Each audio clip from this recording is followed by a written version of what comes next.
Welcome to Launch Codes, the podcast about marketing operations, artificial intelligence, and more. Each week, you'll hear from experts as they share insights, stories, and strategies. Welcome to episode 15. On today's show, our list of 15 trends to watch in 2024. And we guarantee that 2024 will be a year that we will not forget. AI will dominate the year with disruptions and innovations for us to all consider. I'm your host, Joe Peters, and today I'm joined by Andy. Andy, are you in the holiday spirit yet? Very much so. Round 2 of Shortbread Palooza was in full swing in the house yesterday. So this was over a dozen. I think I made 16 rounds, 8-inch rounds of Scottish shortbread yesterday. This is in addition to what's already been made. So we're going through literal pounds of butter around the house. But it always makes for a fun, festive time. Well, spoiler alert, they're amazing. And our household were fighting. We were literally fighting over the last pieces of the shortbread that Andy had delivered to me last week. So if you ever get a chance to sample Andy's baking, don't even hesitate for a second. All right, well, let's get into things. And this week is a little bit different. We don't have our regular segments, and we'll just focus this episode on trends that we think will have an impact on MOPS and marketing in 2024. And we kind of group them into different themes where it kind of makes sense for them to be all put together. And our first theme is data, or data, depending on which part of North America you reside. But I like to say data. And our first one is this idea of data ops and what is the role of MOPS and the way it connects to the future of data. And we think this might be different for enterprise and mid-market organizations, but it is a strategic role. And it may be up for discussion for our friends in MOPS. So what do you think about the idea of data ops, Andy? And we're starting to hear this, and do you think we're going to hear more of it in 2024? Yes, I think that data ops as an area or discipline will start to become a defined piece of the team more and more. I see more teams hiring someone specifically around data, focusing on gathering data, data completeness, data health, so many different components that go into that recipe around data. And I think that will only continue as we really get into 2024. And what we'll recommend to all of our MOPS colleagues is if you have a chance to play in the data ops space, dive in head first. It's going to be a really important area that is just going to have a lot of opportunity, no pun intended. So ops opportunity. But anyway, why don't we move on to the second theme before I get stuck in pun land here? The second theme and this is one of Andy's favorites, is the idea of shifting from a database marketer to a data-based marketer. And the idea that platform importance might be in decline, and we may start to see that in 2024. What do you think here, Andy? So I think we've always been focused on lists, where the lists are coming from, uploading them, maintaining them after they're in. We think about the world in terms of people, individuals, and then the larger data set of individuals. They think we're going to shift from that into a scenario where the data itself is more the focus. There may be more anonymous or hidden or sort of layered data where it's been anonymized, and that the data itself and how you work with it will become the focus over lists of people. Right.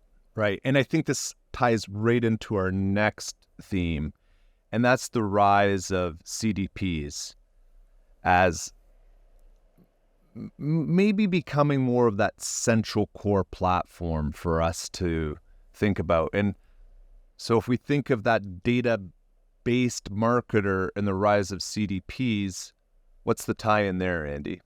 So the thinking here is that we would move away from housing the marketing database or the business database or data centralized inside of marketing platforms or even sales platforms and look to put it in a CDP or central data processing area where it can be coordinated, orchestrated, and pulled from the larger data lake in order to then be actioned in some of these platforms, as opposed to having the platforms where the actioning is occurring be also the home for the data.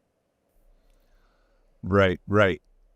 And so if we move on from there to our fourth point is that there are going to be a lot of tools or data in platforms that are going to be of interest. And so this is an investment advice, but Yeah. if you did have some extra cash to play with, Snowflake might be a place where you'd want to park some of that because their ownership of this space of in the data warehousing world is super. Its importance can't be underestimated or underappreciated. It is going to be the core. And other tools like Syncari or Syncari, I always brutalize that name, where you're looking at the links and the connectivity between platforms and the data warehouse are also going to be areas where we have to consider. So Yeah. I think there's some other tools, and I'll let you kind of chat about those and how you kind of feel like they all tie into this new world for 2024. Yeah. So, many businesses at this point have that unified data location within Snowflake, and newer businesses are continuing to pick that as one of their early investments. I think the investments around Snowflake will really be how you get the data in and out of Snowflake and what you do with the data that's there. And that there will be doubling down not on just Snowflake, but also on that connectivity, extraction, and import processes and tools associated with that. So things like your Workados, right? Definitely going to play a part there. Pardon me. But I think also we'll start to see more of a rise in the B2B space for things like Braze and Iterable as companies are potentially moving toward more of that unified data location, really housing that in Snowflake and then actioning on it via a CDP, for example, and then pulling that into a Braze or Iterable and maybe not putting their scoring or their life cycles or their other sort of B2B processes and tracking inside of the tool where email enablement is occurring. Right. So the CDP or customer data platform has this centralized notion now, this core role where we're going to be able to connect all of these different tools to have kind of with a single location for with a data warehouse. So it's really, That's the idea. yeah. If we don't see it completely happen, we are going to see a shift and an evolution to it. That's for sure. We can be pretty confident in that prediction going into 2024 because we're already seeing it in 2023. Yes. All right, well, let's move on to our next theme, which is the theme around content. And I think what we've all begun to see as we look at our social feeds, AI content, and the opportunity and sort of the marvel that it is right now is pretty impressive.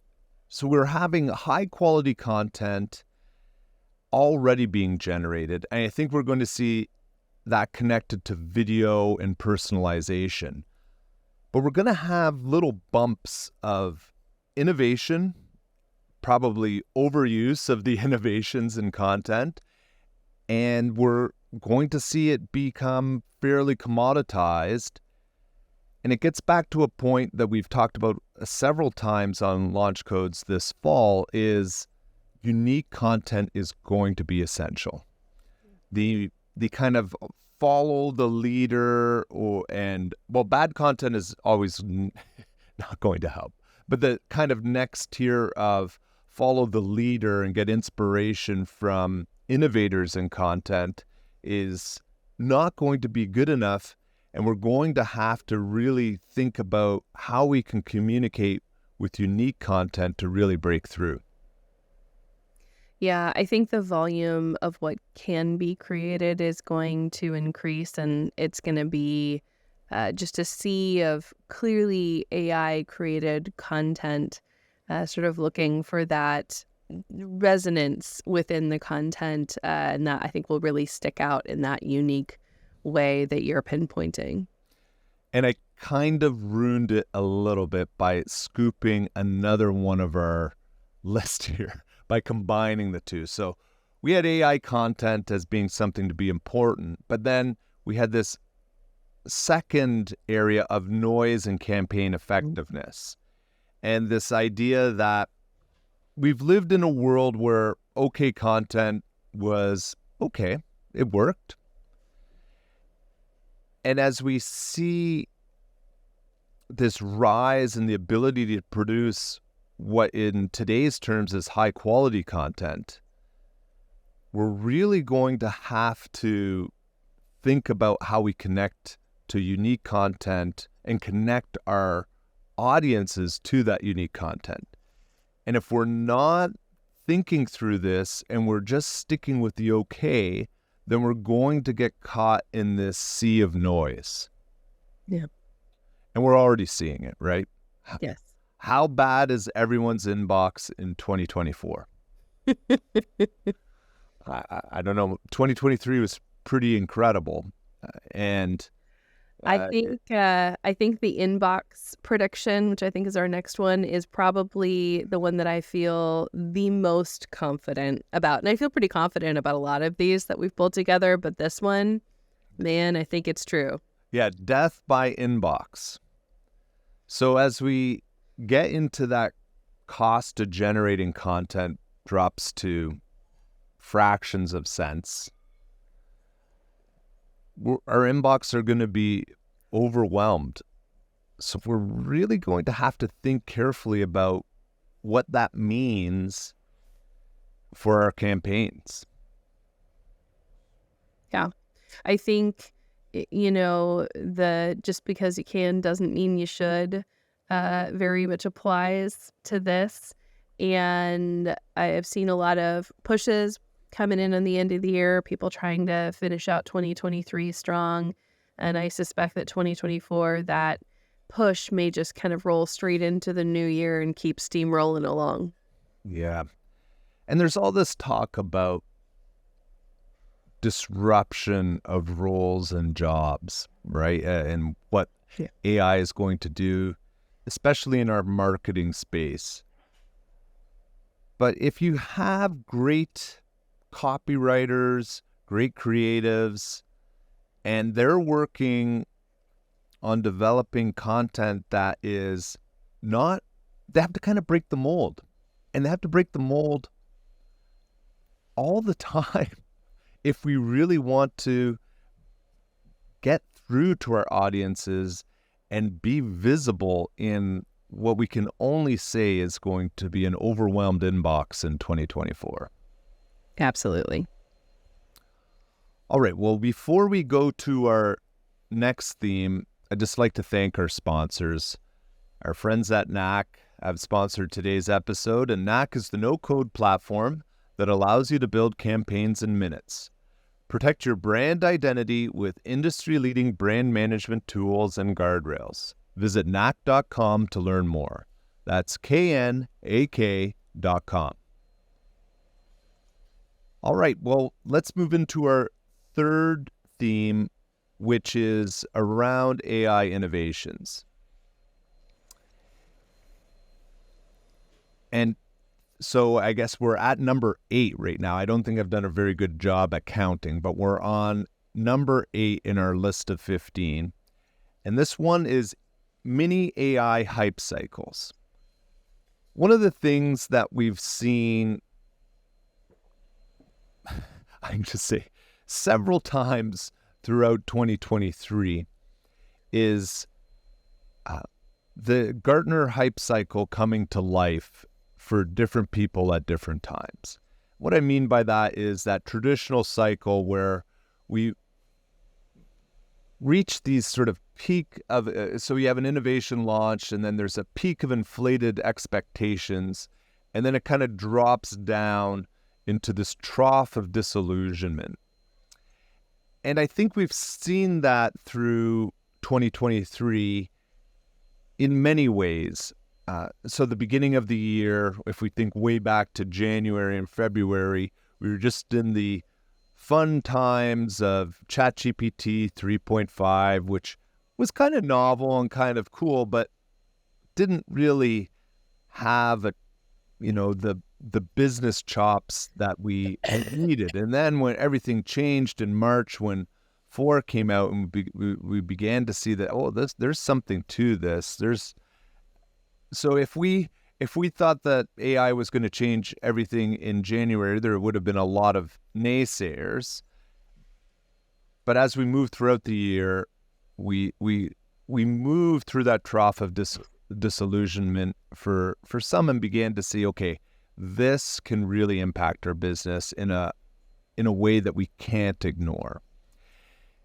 And I think we're still going to see this in 2024 because the pace of an introduction of new features just comes out so quickly. So we're going to have these questions that are going to come from our leadership. Do we need this? Do we need this yet? And then finally, yes, we need this. We should have had this 2 months ago. Yeah. And so what do you think about these little hype cycles that we're going to face, Andy? We're definitely in a season of iteration, optimization, and people climbing on the shoulders of giants to create net new other, right? I think the challenge is going to be around which ones are the ones in retrospect we know we needed all along or already, versus what are we jumping at thinking it's going to be big and then it's not. I think a lot of money is going to be thrown at things that are maybe hyped up or don't get as fully adopted, and that when we separate the wheat from the chaff, there'll be some clear winners, obviously in retrospect, but up front and right front row seat, right? I don't know that they're necessarily all going to present that way. I think some are going to be like, this is so cool, and then it kind of falls flat. So I think we'll see a lot of that with people jumping at things and wishing they hadn't, and others maybe taking sort of that cautionary tale from that behavior as well. Yeah, it's going to be a real challenge of let's try this out or let's wait and see. Mm-hmm. Agreed. And I think that's going to be really, really something that we're going to see throughout 2024. All right, well, let's hop into the next area, and this is trend number 9. AI agents. And so we're just beginning to see some of these appear where there's the ability to execute sequences and tasks with some or very little supervision. But even within these sequences, there can be an approval, human review part of the sequence. But as we start to see new capabilities in these multimodal LLMs like Gemini that Google teased, I think just over a week ago, and when we see vision and AI vision into the picture, being able to, have that ability to look at what's on your screen or look what's in the camera, we're going to have some new things that these agents are going to be able to do for us that are going to, let's just say, expedite the repetitive things that we might be doing. Yeah, I think having that sort of assistant of sorts on the sidebar, whether that's an AI that's managing your inbox or helping you with calendaring and that type of thing, all the way to something that we probably can't even quite envision yet, is definitely on the horizon. And I think we'll get the first, not just taste of it, but the first like few good swigs, so to speak, of it in 2024. Right. And all of that hype around the reasons for some of the challenges at OpenAI and the short dethroning of Sam Altman and then him coming back was a lot of speculation around this concept of Q star or Q learning, which is the ability of AI to learn how to, let's say, take a game playing approach to dynamic tasks and learning in real time with dynamic endpoints on how to optimize those tasks. And we don't, this can be a real rabbit hole for us to fall into here Yeah. but these things are coming, and we're going to be really, really surprised by what this will be able to do for us, and how that ties into agents as part of that. All right, well, let's move on to issue or trend number 10. And this one I'm pretty, I like this one, and Andy and I had some fun discussions about this last week, and that is whether our world will be focused on AI optimization or search engine optimization. There are some data points out there that's showing a rapid decline in search, and that's connected to the utility of search when you compare it to what you can have through an LLM. So whether it's disrupted or replaced, I think it's fairly certain that Google search as we know it today is going to disappear. And that will depend a lot on how Google decides to integrate Gemini or future LLMs into their search process. But the idea that we're just going to be given a bunch of sponsored links and links to things is probably going to slowly disappear. Well, I think when we were chatting last week, Andy, I said, I am almost never Google searching unless it's for something that I need a specific address for. But I've adjusted my behavior, but I'm a little bit on the front end of the adoption curve here. So what are your thoughts here? More than a little bit, Joe. So I did a by no means scientific poll over the weekend, but I wanted to get a feel for where, my friends who are intelligent, educated individuals, from where they're sitting. And you are definitely at the very beginning of that bell curve. Most of my friends are not using any AI to search for restaurants or to do other things, which I know you're doing. But I do think the point here around Google search as it exists today ceasing to exist, absolutely. I know that they have been, sort of demoing, iterating, and playing with this idea of kind of this search that continues to be modified, and it's almost conversational in its sort of ability to clarify and drill down in for the things you want or ask for, sort of sidebar information. And that conversational approach to really using your computer will be where search and sort of overall usage goes in the future state. But for now, Chrome is my go-to on my smartphone. I'm not going to lie. I'm in there. I can't tell you how many tabs I have open. I'd be ashamed to even tell you. So that is my all the time, my go-to, as a mom with young kids. Obviously, I'm doom scrolling on various health results all the time, but also, they've outgrown this or whatever. And then, what's this and what's that? No, I'm curious about this thing. I heard this word I haven't heard before, and I want to add it to my lexicon. So I'm in there far, far, far, far too often, maybe even, but definitely have not made that leap over into using AI as a replacement for Google search. Yeah, I think my advice is, just as a little experiment for people, when you have that urge to go to the search bar, try ChatGPT instead. See what you get instead.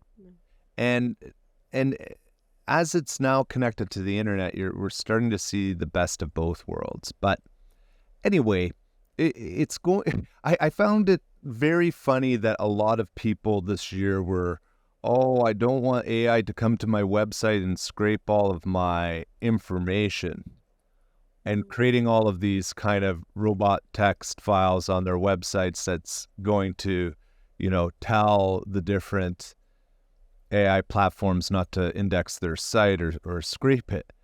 And I just think that that's the exact opposite of what you want. You actually want all your data to be part of the training. You want people who are using AI-based search to find your stuff and have it in its training data. I think it'll make a really big difference. Well, And you the idea of do. excluding it, I mean, if you're the New York Times, I get it. Yeah. You want them to pay Yeah. for it. I get that. I get that.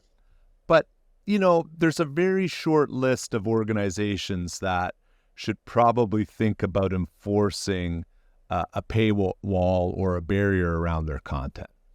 Well, you do, but you have to remember a lot of people are still thinking of AI as the Bond villain. So maybe they don't want that scraping their site. I get it. I get it. But if you want people to find you in the future, and if we see that this is the trend where we can only count on moving forward, then I think the next you want to be part of the training data, I guess, is my point. But anyway, that's one where it'll be fun to see at the end of 2024 where we're at with this. Agreed. I think there's quite a few of them, but this number 10, AI optimization versus search engine optimization, what that means, I think, is going for 2024 is going to be something for us to track. All right, well, let's move on to number 11. And this is a bit deep into the AI world, but it's the idea of they're referred to as RAGs, and you may have heard of AI hallucinations in sort of the topic, which is kind of inaccuracies around AI. And RAGs are, for those who aren't familiar with it, is the idea of retrieval augmented generation. I'll explain that a little bit. But first, on the idea of hallucinations. And hallucinations are something that people find in the stats are somewhere between like 1% to 5% of prompts are returning results where the AI is hallucinating on the results. But I think most of the platforms are developing controls for this, and there are a variety of things associated with it, and one of them is the idea of temperature in a response. And so temperature is basically the amount of creativity in a response, and temperature is dynamic throughout the response. So if you think about it, a temperature of like 0.1 would be no creativity, and a temperature of 0.9 would be almost too much creativity. Well, for most responses would be. But if a response is kind of vacillating at between 0.1 to 0.9 throughout its generation of it, then there are times where it's being a bit too creative with the results when we actually want real details and real how can I put it? Like, we want real precision in the results. And I think the AI platforms are going to control for these. So if you're doing a math equation, you really don't want, well, depending on who it is, if it's Einstein working with it, maybe he would have liked to have had some creativity in the response, but maybe we want precision around calculating budgets and things like that. So anyway, I think that we're already seeing different platforms like Anthropic have touted their decrease in hallucinations as something that they're doing. But maybe before we get into retrieval augmented generation, what are your thoughts on hallucinations first, Andy? Yeah, it's an interesting topic. Most of the conversation has been around to control them, but that also, if we think about it through this lens, is a reduced capacity for creativity. And so what does that mean? I think it would be really interesting to start seeing platforms allow you to throttle the threshold within which you're comfortable, right, with there being that hallucination. Do you want it to only go up to 0.5? Are you working within the law and you need it to stay at that 0.1? You don't want them making up laws, right, which we've seen happen. Yeah. What does that look like? And can you actually set that in your preferences and settings to say, hey, for this model or for me as a user, I need this threshold to be really low, or let's go out there. Like, let's, have sort of a little adventure and see where we get. It is possible today. So you could in your prompt define the temperature, but most people don't know that. Yeah. And Bing, in its kind of integration of ChatGPT into search, had a little creativity toggle. Like, there are 3 tiers that you could pick from, like very precise or creative. I'm not sure how, it would be interesting to see how much those were used or if people just left it in the default. But yeah, this idea of hallucinations is one thing. And then another solution for this, other than more precision and controlling around the temperature, is this retrieval augmented generation. And so the idea of these RAGs is that you have your own proprietary database and data set that you have your prompt or your query. It hits your own database first, and then based on the results that are coming out of that, the AI complements the data from the trusted source or your source. So you're retrieving the data and then you're augmenting it with the AI. And there's some pretty fantastic things that can be done there. But ultimately, if you want precision, and say you were in pharmaceuticals or you were in, maybe LG or Samsung on TV manufacturing, imagine you had your data that you were pulling from there first, and then augmenting it with AI and getting the AI to focus on the data within your own world. I think this is something we're going to see a lot of, because you can make great advancements without having to train an entire LLM on your own, which is a pretty expensive proposition. You're looking at, $50-100 million to start on. At least that's my understanding of where the starting points are. Just a little bit of money. That's yeah. So that isn't pocket change for anyone. And I think there's another, and this one is a bit long, and there are a lot of concepts in here: the hallucinations, the RAGs, and then last week a French company, Mistral, released their weirdly named AI platform, LLM, an open source one. But the model that they have, which is really interesting in terms of efficiencies. So this is right now, when you query an LLM, the entire LLM is firing, all the neurons are firing to generate a response. In this new model, it's called World of Experts. it kind of parses what your question is and then only gets the parts of its neural net that it feels are relevant to fire. So you have a much more efficient and focused part of it, which I think we'd see more precision in the response. And then the other thing that's being introduced is this concept of patience. And so that it takes more time to kind of think through its response, and we don't get it just like that. And when you can kind of combine all of these pieces, right? The idea of the RAG, the idea of this world of experts model, this idea of patience, I think we're going to see a lot more precision, and people are going to have the flexibility to really hone that in so that they're not seeing the hallucinations that we are today. But as you know, we're talking about year-old technology now. It's not like this has been around for, well, let's say current form, it hasn't been around for decades or anything. We're still working through things. I think we're going to see great improvements in 2024 there.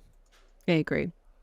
All right. Well, thanks for letting me nerd out on that one. But let's move into our last theme, which is around leadership. And for number 12, we have, who's the sheriff? And this is an important question within our organizations in thinking about who is providing the leadership around AI and how that connects to our organization. So who's the sheriff? When is the sheriff in town? And what is going to be MOP's influence on the sheriff? Yeah. And so we've seen in the past, like GDPR, although I don't think this is at the same scale as that, but there are some precedents in the past that challenges just get dropped to the MOPS team and say, kind of figure it out. I think there's going to be a lot of things where we're not going to know who the sheriff is, and it's going to be a little bit, let's say, awkward, or we're going to have some fits and starts because there isn't going to necessarily be around clarity of ownership. Yeah, I think we've seen in the sort of initial layers of polls that we've done that not many organizations really have rules or governance or that approach on how people should or should not be using AI within the organization. And so, the early adopters or the people that are the end users often are called on within the organization, similar to CCPA, GDPR, compliance, those types of things, to be the educator, the knowledge base, the consultative force, advising the organization on how they should handle it. Now, why I as a marketer should be advising how my organization should legally be compliant over our lawyer or to our lawyer is mystifying, but it happened on multiple occasions, and I've seen it happen many other organizations. And so I do find myself wondering, if MOPs and marketers are early adopters of AI, are they going to get their hand slapped when the sheriff comes into town, or are they going to get a badge slapped on their chest and set out as either a deputy or the person that's on that, panel deciding what's legal and what's not? Yeah. I don't know. Yeah, I think we're going to see a few deputy badges being passed out in MOPs, that's for sure. And I think that segues really well into our 13th theme, which or trend is AI ops, and whether this is going to be a thing. Kind of makes sense, and in essence is sort of a next step to the idea of AI task force, is that a lot of organizations are kind of experimenting with. But this idea of AI ops going beyond sales and marketing to, include other functions like IT or legal, and having a diversified perspective on how this works and what it means for organizations could be something that we see. Yeah, it wouldn't surprise me to see roles being added or a function within an existing role being really formalized. to indicate that AI is fully within the purview of that individual or team to, pardon me, to look at or to oversee or to support the organization as either a best practice guide or in getting further adoption. Well, we'll see what happens there, but you have to imagine that enterprise organizations are going to be a little bit more organized here. But who knows? On the mid-market side, I think it's going to be a roll of the dice. I think every organization is going to be different. Speed of adoption. I think those mid-sized companies are going to have that capacity to steer around this or toward it in the direction with a little bit more efficacy, and that we'll see some advances and some gains there because of it. Yeah. All right. Well, when we talk about gains here, I think that brings us well into our 14th trend, which is the lagging curve of efficiency recognition. This idea of what are you going to do with the time that gets freed up through your AI adoption in your workflows and your practices? Yeah. So we're going to see efficiencies being realized, but how long will it take to recalibrate based on the freed up time that you're generating? And this lagging nature of efficiency recognition, I think it's going to be something for us to keep our eye on. Yes, I think so too. I'm curious to see what direction it goes on. Does that efficiency benefit solely the company? Does it benefit the individual in the company? How is that stabilized? And then also, how is it sustained? So I know, if I can run a mile in 10 minutes versus if I can run a mile in 7 minutes, right? If I'm then expected to do something else on top of that lift that I've already done of the mile with those remaining 3 minutes, I'm going to be tired. I'm going to be more tired than if I just ran the mile in 10 minutes. So there may also be an incentivization for individuals to not want to overproduce. Yeah, it's going to be a fascinating period. And, when we see we've seen low-level use cases with, let's say, low-level benefits being realized in organizations. But as we start to get into these mid-level use cases that have a medium impact on the organization, and as we trend up to these high-impact use cases, I can't help but see that there's going to be change afoot and a need to kind of reassess what time it takes to do any task. Yeah, I see this heavily in the decision, and I think that this will be part of 2024 and right in with this efficiency piece is the decision of tools and technologies over headcount, right? That's where budget's being aligned. And so I think this idea that, the headcount can do what they can do and they're just going to add the technologies on top of it definitely aligns with that efficiency vision or model that we're anticipating for 2024. Mm-hmm. I think this ties in nicely to our last prediction for the year, number 15, expecting more from even less. And so if we saw with 2023, rest in peace, was doing more with less, will there be a shift to expecting more from even less or even more from even less?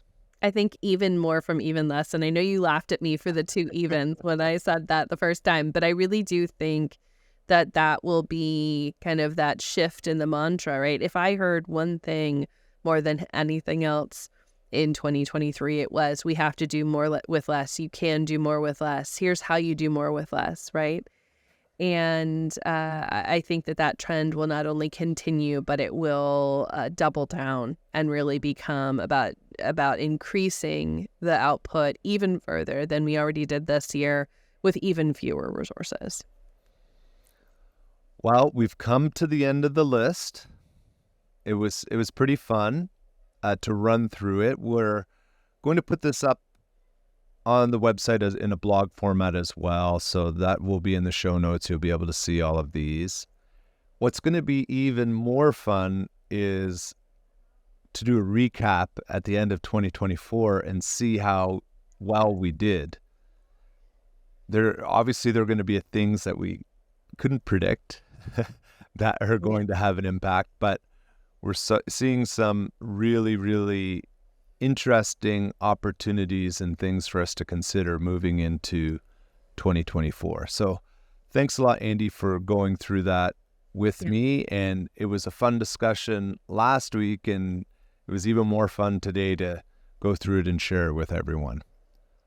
Well, the one segment that we haven't cut out of this week is our Pairings segment.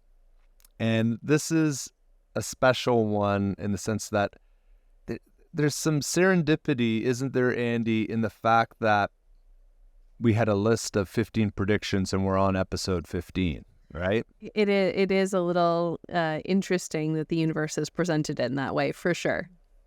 And so what we're going to do is prepare a little bit of a gift of 15, which one of the is going to be a playlist of our songs that we've picked so far for launch code. So the guys are going to put together a list and put that in the show notes as well. But why don't we move into our musical song, which in many, many ways is going to date me. But I can't help it. And it is something from my childhood that is a slight guilty pleasure around this time of year, and that is Bob and Doug McKenzie in the Great White North and their album that they created way back in 1981. And now, I didn't actually buy it in 1981. It's probably a couple years after, but don't want to split hairs there. But it is a very funny album, and it's one of the first kind of comedy albums, I think. The idea of not there. Well, there are some musical segments, but it is a real comedy routine that they've put together here. And one of the songs that they have is their version of the 12 Days of Christmas, and it is something special. They're all. If you ever get a chance to listen to this, it is really almost like a podcast on a record. It has different segments. It's got kind of an SNL vibe on the cover for me. I love it. It's great. No, this is 100% from SNL. Like this. Oh, it is. Yeah, okay. Yeah, okay. Yeah. Yeah. Okay. I was like, that looks too. Yeah. But you know, there are a lot of little. I know the Canadian is. You got a mountain here, a nice beer stein, and then rest in peace. These are the old beer bottle sizes. We had the stubbies are there. And, you know, snowshoes in the background. Some good. We do love a good toque. Oh, yeah. Very on brand therapy as well. But, yeah, the 12 Days of Christmas is a classic. But there's another one called Take Off to the Great White North, or with Geddy Lee from Rush, who sings it. It was something, and it is something. And recently, a couple of friends and I... over a couple cocktails, listened to the entire album, and it is pretty funny. Like, truly, truly worth a little bit of time. But in the festive spirit, I thought, I don't have very many Christmas records. This is it. This is the only Christmas song that I have on a record. So that is what we have for today. But Andy, what book do you have to pair with this beautiful Bob and Doug McKenzie piece that we've now shared with everyone? So it's funny. I had a book picked, but I think actually I'm gonna change my mind. I know it's a crazy thing to do, but given the fact that I am in Indiana and we are amid the season, I actually am going to clap back to Gene Shepherd. So many of you know him as potentially the author of the infamous A Christmas Story, which was immortalized in film in 1983 with the fantastic Red Ryder BB gun. But I think that just in general, he as an author is probably one of my all-time favorites. So I'm actually going to pull out the original set of stories. I think that the Christmas Story harkened from his childhood. It is a silly title for a book, fantastic. It is called Wanda Hickey's Night of Golden Memories. And it is a collection of stories growing up in Indiana, and it does include stories about Indiana and Christmas. So that is my recommendation for this week, a la Gene Shepherd. Beautiful. Well, thanks, Andy, for a great episode. And thank you all who are on listening today. We'll talk to you all again in 2024. We get to have at least a week or so off to rest up and get recharged for the new year. But be sure to subscribe, rate, and review, and you can find us on Spotify, YouTube, and Apple. And stay connected with us on LinkedIn or by joining our Launch Codes newsletter using the link in the description. And as always, thanks, Mom, for watching/listening. Have a great day and great holiday season, everyone.